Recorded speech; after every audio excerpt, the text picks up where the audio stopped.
Bonjour à tous, aujourd'hui on s'intéresse au concours de l'ESA à l'école de santé des armées avec le sujet 2024, d'avril 2024, la question 11, hein. Il y a 4 propositions ici, 4 valeurs pour une intégrale, à vous de trouver quelle est la valeur exacte. On a du f ici, donc défini sur des nombres strictement positifs, et c'est l'expression 1 sur x, ln de x, donc il me faut l'intégrale de 1 à 3. Donc comment va-t-on faire? Ça va très vite. Alors évidemment, hein, ces concours-là, ils ne sont pas en fin d'année, donc souvent on n'a pas beaucoup de recul quand on fait ces questions sur les intégrales. Mais ce qu'il faut savoir, c'est que si vous prenez f de x, alors je ne vais pas prendre f, c'est déjà pris dans le sujet, mais si vous prenez u de x égale ln de x, vous avez devant vous aussi u', parce que u', la dérivée de ln, c'est l'inverse, donc ça fait 1 sur x. Donc votre intégrale ici, elle est égale à l'intégrale de 1 à 3 de u' de x fois u de x. Alors dans les formules de dérivation, il y en a une qui ressemble un peu à ça, c'est la dérivée de u carré. La dérivée de u carré, c'est 2u'. Vous y êtes presque, il vous manque ici un 2. Donc si vous manque un demi, on le met, et je mets un demi ici. On peut sortir par linéarité ce 1 demi.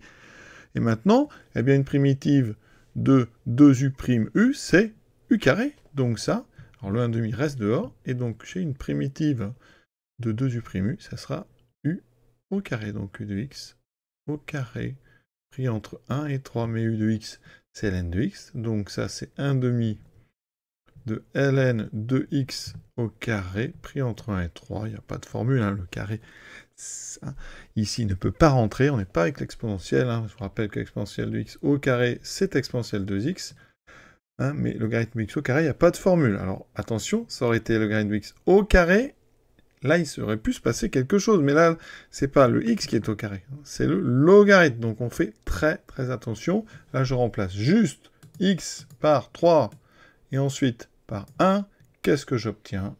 J'obtiens donc 1 demi de ln, donc de 3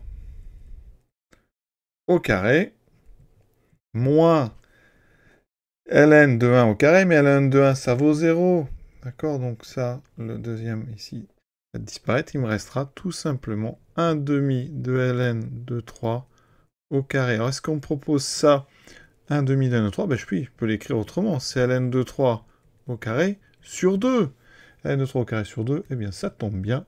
C'est la proposition C. Et donc, c'est la bonne proposition. Alors vous pouvez dire, mais si on n'a pas vu cette astuce, on peut se débrouiller avec ce qu'on appelle donc une intégration par partie.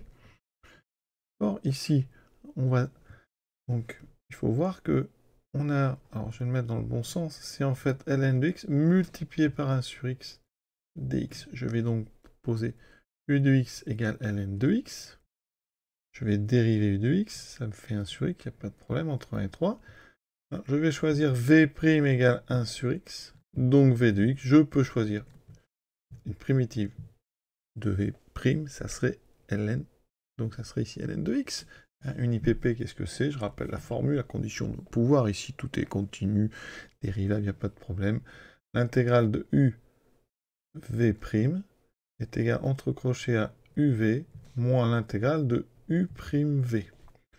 Donc ça me donnera ici l'intégrale de 1 à 3 de 1 sur x ln de x dx égale entre crochets u et v, donc ln de x au carré, pris entre 1 et 3, moins l'intégrale de 1 à 3, ici de u'v, u'v, donc 1 sur x ln de x. Alors là, c'est très étrange, parce que vous êtes parti de cette intégrale, et vous avez ici exactement la même, mais avec un moins.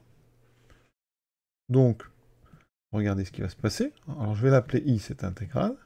Voilà, i.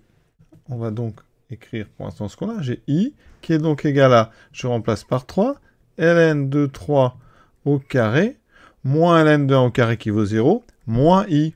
Bien, je mets ce i de l'autre côté. J'obtiens donc i plus i, 2i, qui est égal à ln de 3 au carré. Je divise par 2, et donc on retrouve d'une autre façon i, qui sera donc ln de 3 au carré sur 2. Ça, c'est des jolis exercices, vous voyez. Alors, il faut un petit peu de recul sur les intégrales pour pouvoir faire des IPP comme ça et s'en sortir, mais il faut bien remarquer qu'on revient ici sur la même intégrale qu'au début, avec un moins. Donc, en la mettant en face, on aura 2i, et on pourra donc diviser par 2 pour avoir i. C'est ce qu'on a fait. On a terminé ce joli exercice et à très bientôt.